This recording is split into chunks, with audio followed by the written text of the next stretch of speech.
Our host and their guests are going to have the latest on the tariff fiasco. A growing number of Republicans on Capitol Hill are reportedly not just concerned, but livid. Will, of course, begin to speak out. Well, as I understand it, having spent most of the day in the car, Donald Trump spent the day talking about eating tariffs. I mean, the guy will eat anything, but tariffs?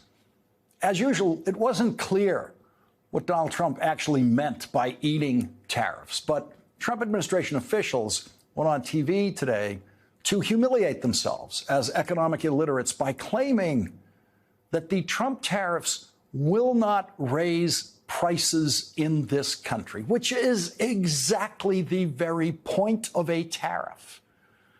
Because the Trump tariffs are going to raise prices dramatically in this country, Christmas will look very different if Donald Trump doesn't surrender in his tariff war with China.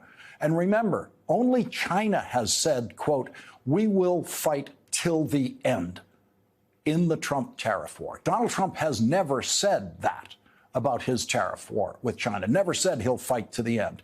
And no one working for Donald Trump has ever dared to say that they will fight to the end against China, because they all know that Donald Trump might cave and surrender to China in this trade war at any moment. The new book, All or Nothing, How Trump Recaptured America. Oh, God. Here we are. Here we are again. Yeah. I mean, Michael, you're a fire and fury, obviously. You have so many. First of all, how do you have so much inside access to all these people? No, I don't know. It's a good question.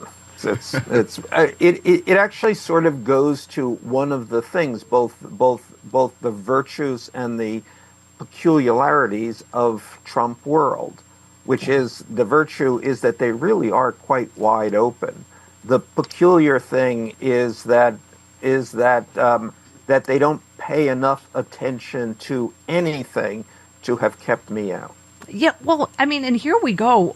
One story after another now about the chaos, about the infighting, like Trump won, except, apparently even worse this time. We were just going over some polling, Michael. I mean, all the things he won on, I've never seen this happen in polling in this record time. Only 37% of Americans approve of his handling of the economy. I mean, and we're not even at 100 days. Obviously, you have a kind of free fall going on. I mean, and it has happened so quickly and reversed so quickly that it's extremely hard for any one human mind to focus on this. Yeah. Which is actually what helps to give him the pass that he manages to get. Even 37% is pretty strong compared to the catastrophe at hand. Yeah. Well, I love the description of your book. All or Nothing paints a gobsmacking portrait. That's a good word. Mm-hmm. We're still gobsmacked. Gobsmacking portrait of a man whose behavior is so unimaginable, so uncontrolled, so unmindful of cause and effect that it defeats all the structures of logic of civic life. This is not just a story about politics. It's a vivid expose of the demons, discord, and anarchy, all the fire and fury and future of American life under Trump. As everybody keeps saying, this has got to feel like the longest 100 days of any presidency ever. No, I mean, again, just an extraordinary time. I mean, and there were many people I know who began these 100 days saying Trump 2.0 was a different Trump, that there was a new discipline, a new efficiency. He had learned from his first 4 years. This is totally untrue. It is exactly like the first 4 years, arguably worse. I mean, you can go down through just the litany: Hegseth, Kennedy, Bondi, again and again. You have a set of people running this government who A, have never run anything, B, who are in themselves so problematic. Yeah. Hegseth, a fox talking head and a 5 martini a day guy. Only 5? I mean, you know, Bobby Kennedy and you know, so he says a former drug addict, but everything he does with such obsessiveness and such disregard is the things an addict does. I mean, and again and again, Pam Bondi, one of the dumbest lawyers in Florida. I mean, over and over and over again. Should we say Kristi Noem? You know, whose entire, I mean, the entire Department of Homeland Security seems to be organized now around this affair that she's having with Corey Lewandowski. I mean, should we go on? Well, and that she can't secure her own purse is these stories would be too comedic for you to believe if you didn't, right? That there's the whole, like, all the details about the guy sat next to her and just, like, kicked it from under her. Like, she's director of Homeland Security and a guy stole her purse, like, right out from under. Anyway, so, but speaking of Homeland Security, the other thing he apparently won on, immigration. Just 7% of Americans buy Trump's claim that our Albrego Garcia is a gang member. I mean, I think people in record time are seeing through. You know, again, the combination, as you write, Michael, of sycophants, total immunity that has made this flood the zone, as Steve Bannon would say, even worse this time.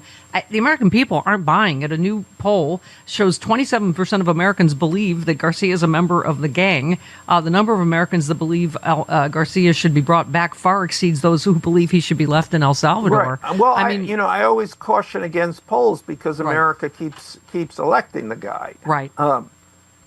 So they seem to recognize it and then immediately unrecognize it, which is part of the Trump thing, the fundamental strategy, which is you run a government by headlines, and the headlines are so large that they blot out anyone else's headlines. So the effect is that only one man exists in America, Donald Trump. And people vote for him. My co-host Chris is not going to like when I say this, but middle-aged riot tweets, and in their defense, the authors of the Constitution could never have predicted that American voters would be this stupid. I mean, that's the other thing. I guess there's a lot of us that just cannot believe this after the disaster of the first term. I mean, I get that there's a massive amount of disinformation out there, and I guess it's good, Michael, that people are finally, if any of this polling is correct, breaking through the lies that you know, again, because it would be different if, like I said, he won on issues that people just agreed with him on. It was a solid wall of lies. Haitians are eating your pets, and they're doing trans surgery on your kid in school without parents' permission, and on, right? Well, as you know, as I say, and I think it's something that we have to concentrate on and think about, that attention is zero sum, which is to say, if he is getting it, nobody else is getting it, which means that there is only one message, and it has an insidious effect. You know, I have to say that you start to kind of believe it more than you do the messages that you're not hearing. Right.